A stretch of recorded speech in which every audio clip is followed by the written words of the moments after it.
Hey everyone, and welcome to another explainer. I'm so thrilled you're here today because, well, we are going to fundamentally shift your entire mindset. See, most of us spend our whole lives obsessing over how to earn money, right? But honestly, earning is only half the equation. Today, we are focusing entirely on the true cost of spending it. Because let's be real, if you don't know how to manage what's going out, it really doesn't matter how much is coming in. To really set the stage for this, let me tell you a quick story about J. Paul Getty. Right after World War II, he was famously known as the richest man in the world. So there's this incredible story where he invites some friends to dinner at a really high-end restaurant. But when they arrive, Getty insists they just walk around outside for a bit. His friends are absolutely starving, totally confused, and wondering, why the wait? Well, Getty explains that the restaurant charges a 10-shilling cover charge per person before 10 p.m. It was 9:45 p.m. Despite being a literal billionaire, he simply refused to pay an extra pound needlessly for just 15 minutes. He just deeply understood the fundamental value of money. Okay, so let's dive into this because Getty's mindset perfectly captures what we call the leaky bucket. Think of your income like water flowing into a bucket. Earning thousands or even millions means absolutely zero if your bucket is just full of holes. And those holes, yeah, they are your bad spending habits. If you don't plug them up, that bucket is never going to fill, no matter how hard you work. Section 1, the true cost, translating money into time. So, how exactly do we go about fixing this leaky bucket? Well, we have to tackle our first major cost arena. To truly understand what you're spending, you literally have to stop looking at price tags in terms of rupees and start looking at them in terms of the hours of your life. Let's break down the math on this really quickly. Let's say you earn somewhere around 30,000 to 50,000 rupees a month working standard hours. When you break that down into an hourly wage, suddenly a casual 5,000 rupee impulse purchase takes on a completely different meaning. That single purchase literally costs you roughly 20 hours of hard labor. Think about that. That is 2.5 full working days just for one item. So, the absolutely crucial point here is that you've got to put every single impulse purchase on a mental scale. The very next time you're about to buy something you don't absolutely need, ask yourself directly, is 20 hours of my hard work, my sweat, and my time really worth this item? And you know what? If the answer is no, just put it back. And that brings us to everyday expenses, specifically grocery shopping, which is pretty much the biggest trap out there for the middle class. Here are the hard and fast rules to stop the leaks here. First up, always make a list and actually stick to it. If you just wander in blindly, you're going to buy things you don't need. Second, go alone. I mean it. If you bring your partner or your kids, you are guaranteed to walk out with stuff that wasn't on the list. Third, set a strict 1-hour time limit, because the longer you linger in those aisles, the more you spend. Fourth, try to do your shopping around the 25th of the month, when funds are generally tighter, instead of on the 1st, when your wallet is full and money feels kind of endless. Oh, and a quick bonus tip.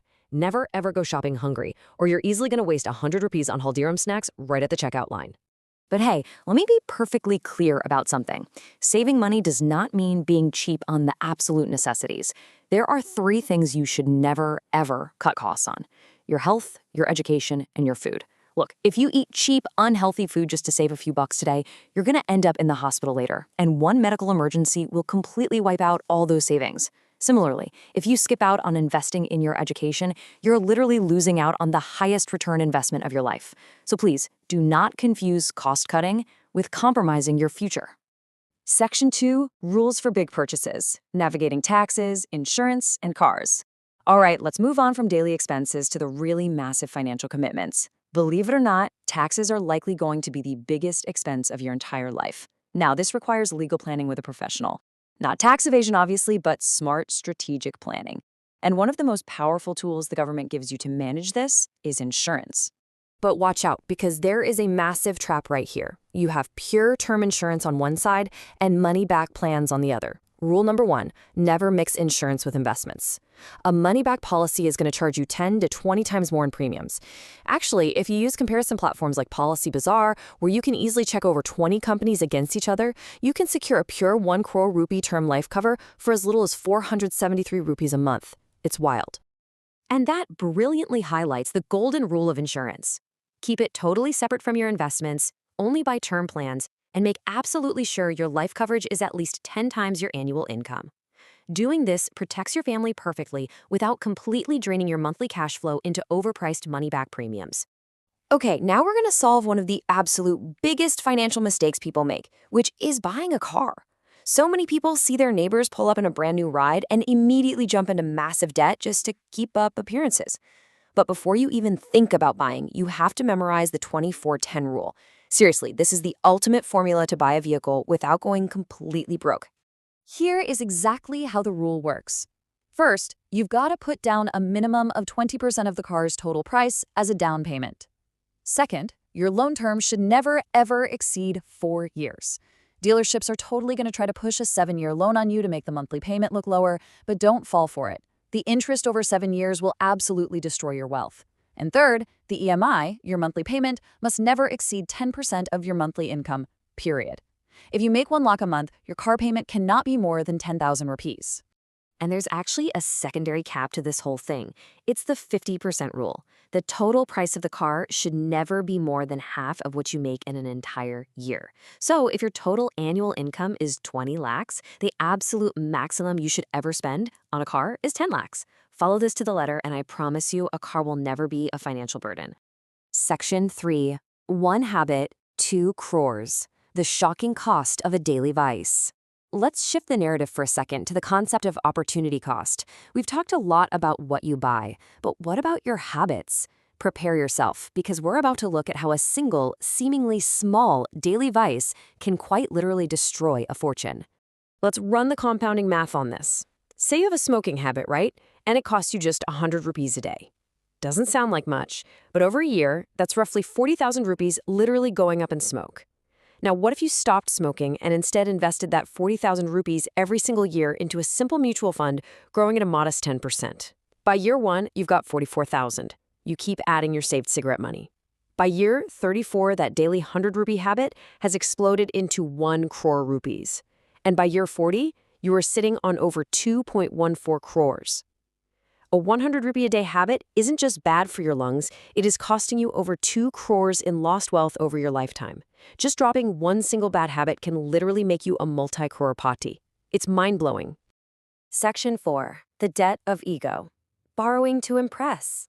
And this brings us to our final arena today, and honestly, perhaps the most dangerous one of all, the psychological cost of spending. We're talking about the debt of ego. Taking on bad debt, especially credit card debt, is a total trap, built entirely on consuming tomorrow's money today. It is literally mortgaging your future just to look good in the present. We really have to separate good debt from bad debt here. Good debt puts money into your pocket. So for example, if you take a 10 lakh loan to build rental rooms, you might pay 80,000 a year in interest, sure, but you generate 1.8 lakhs annually in rental income. That debt actually makes you richer, but bad debt, that's borrowing money for depreciating assets. Things like taking a massive loan for a lavish wedding or swiping a credit card to go on a fancy vacation to Singapore. You are digging your own financial grave right there just for a bit of entertainment and show. And this ego spending, it massively accelerates when people get a sudden windfall. We call this the sudden wealth trap. Whether you sell a piece of land, get a huge bonus at work, or sell some shares, a staggering 95% of people will lose that sudden wealth within 3 years. Why? Because the very second the money hits their bank account, all those suppressed desires just explode. They immediately run out and buy a Scorpio just to show off to the neighbors. So the rule here is incredibly simple. If you get a lump sum, lock it away in a fixed deposit for at least 3 to 4 months. Just don't even look at it. Let your emotions completely cool down before you spend a single rupee. I really want to highlight this incredibly powerful quote from Will Rogers. He said, "Too many people spend money they haven't earned to buy things they don't want to impress people they don't like." It hits the nail on the head, doesn't it? Truly wealthy people do not waste their time trying to prove to the rest of the world that they are rich. They just don't have to. It's only poor people or people stuck in a poor mindset who spend half their lives trying to fake it. Which leaves us with this final, truly critical question for you to ponder today. I want you to pull up your bank statement this month and ask yourself honestly, are your expenses building your future, or are they just building your image? Because once you master the true cost of spending, the money is going to start taking care of you.